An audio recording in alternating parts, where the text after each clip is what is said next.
Well, here we are, we're heading out. I can't go to my normal Shell station because, again, they're out of syrup. Fartbox Racer. But I know for a fact that the 98 store on 27, that got a shipment recently, and that's the one they stole from, because for whatever reason they got extra. But at present, we're making our way. We're at 27 and South Highlands, which is the butt end of the parkway. You can see Advanced Auto over there. Set this up if I can.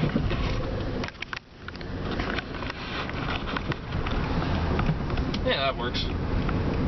That way you can actually watch me on the trip there.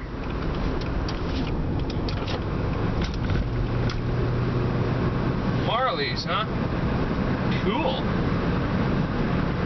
That's the first time I've seen that. But yeah, I mean, what you're looking at right now on the highway is about par for the course for what Sebring gets for traffic during the normal year. Except for during season. Season, you get the most traffic. I'm gonna try and fix that because I realized after I recorded it just how much fucking wind noise that the microphone is picking up from that window. Horsies! And the upside of going this way, even though I'm forced to, I get to go past E-Body Guy's place and go gawk at those fucking amazing demons. Demon for life, baby! Like, that's the car I want. 1972 A-body Dodge Dart Demon with a 360, maybe, fuck it, 340, full out 340. And ooh, C3 vent. That green vent still hasn't sold. Damn, that guy sure knows how to get the collector cars, man. He had a Pinto wagon there back a spell or two ago. Let's angle you out that way. That's traffic. Hey, there's that 8th gen Suburban I saw. That guy picked up that blue Suburban for his wife. We're coming up on E-Body's guy's place right now. Ooh! Oh my god, it's a blue demon! No, it's a blue dart. Wrong way, wrong way. And it's got that twin shaker hood scoops! Unless that's a Peabody, that might be a Roadrunner. That might be a Roadrunner. I want to know some... Yo, that motherfucker's got a rat rod! Yo! Cool! Oh man, cars make me giddy, especially old muscle cars. That and rat rods. Those are the ones that get me so excited all the fucking time, man. So this is our 98 store. It doesn't seem like that far of a trip, but when you take into account that you're kind of going out of the way for it, it does add up. What in the fuck is he towing? Come on, people. It's not a fucking circus here. So we're going to stop in at this gas station, get a soda, and then we're off to the drag strip. Come on. Move it, fucker. Now this is the backup Circle K. This is the Circle K that is the next closest after the main one. Come on, kid. Come on. Hey. Alright, so we should be recording again. Yep, yeah we are. So, we're off to the drag strip. Oh boy.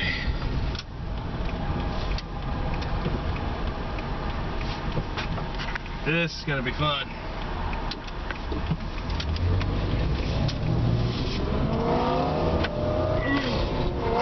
That's what an LS sounds like.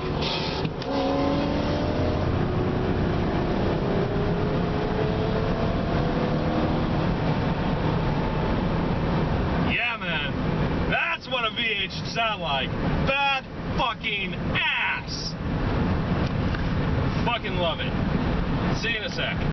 Man, that C7 is badass. It sounds mean. I love the fact that Chevrolet is letting competition actually happen now between the different brands, and Chevy competing against the Corvette brand. That's the thing. It's a Chevrolet Corvette, but you say Corvette, it's more than just a Chevy.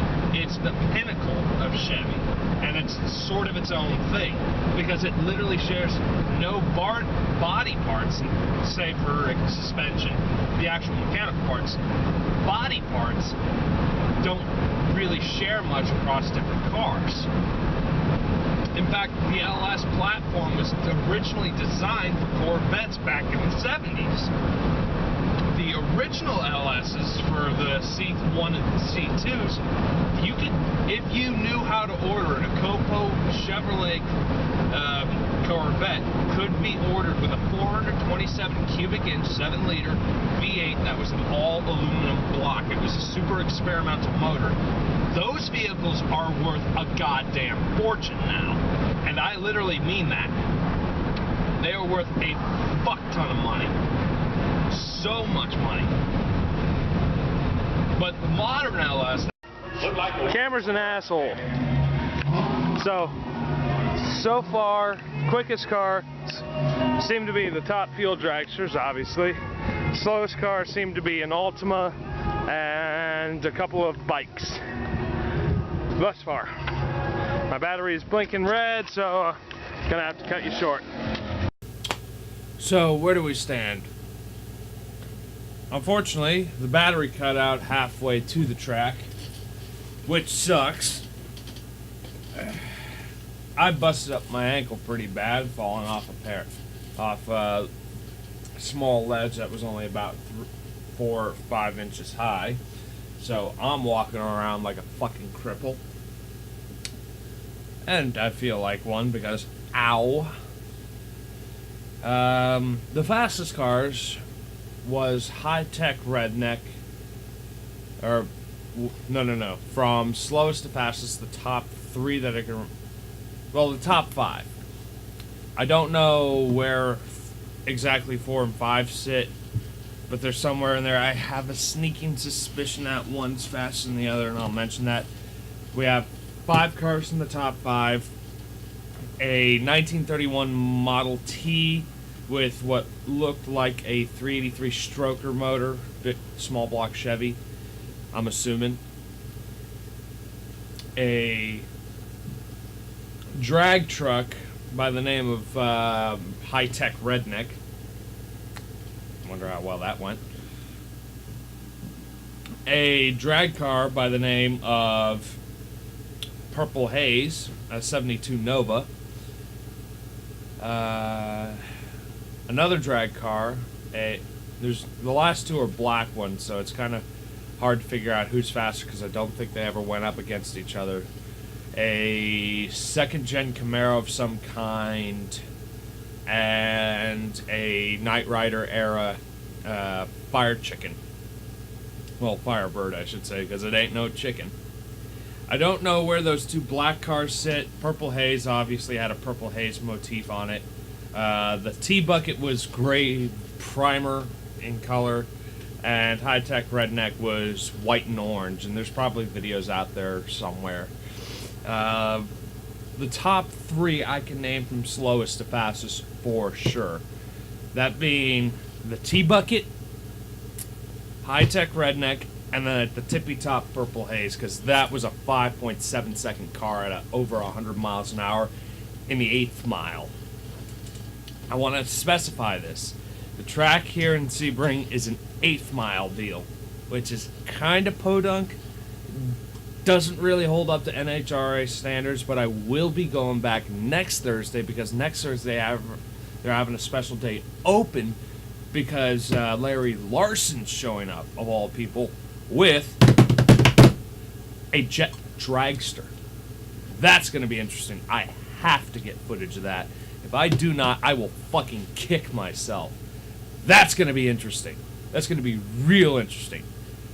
Also, I'd like to point out that videos you see it's another visceral experience.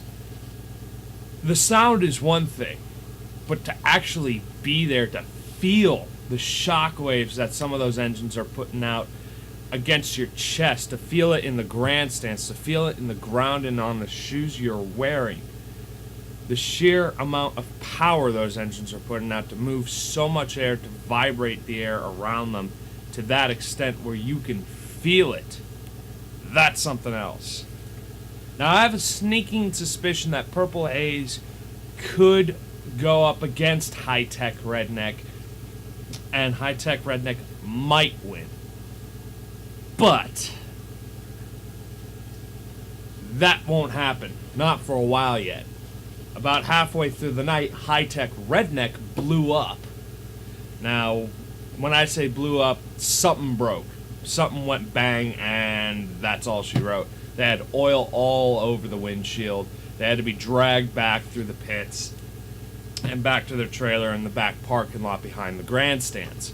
So that tells me that something went seriously wrong. Probably through a piston, because I saw the explosion. I saw the flash of orange. There was a fire, and they had fire crews out there. Someone had said they'd gone through the fence. They didn't, to my knowledge, because I watched them roll around the corner to get back onto the inside of the pit lanes. Unfortunately, that was all she wrote for that night, and apparently that truck, from what I heard, I don't know if this is the truth, but it wouldn't surprise me, was pushing 1,300 horsepower. At that power level, if you don't have everything exactly right, yeah, something's going to break dramatically so. Hell, look at Freiberger's V8 that was in the Bonneville car. He melted a piston because he leaned it out too much. That says something right there. But I digress. I've been Rockthevox. You have been wonderful. Like, favorite, and subscribe. Don't forget to share the video. Make sure your friends share it. And maybe introduce them to my channel, because I post gaming a lot, but I also do automotive content. And next Thursday, be aware and be sure to keep your eyes open for that video, because we're going to see the Jet Dragster come hell or high water. Until then, peace.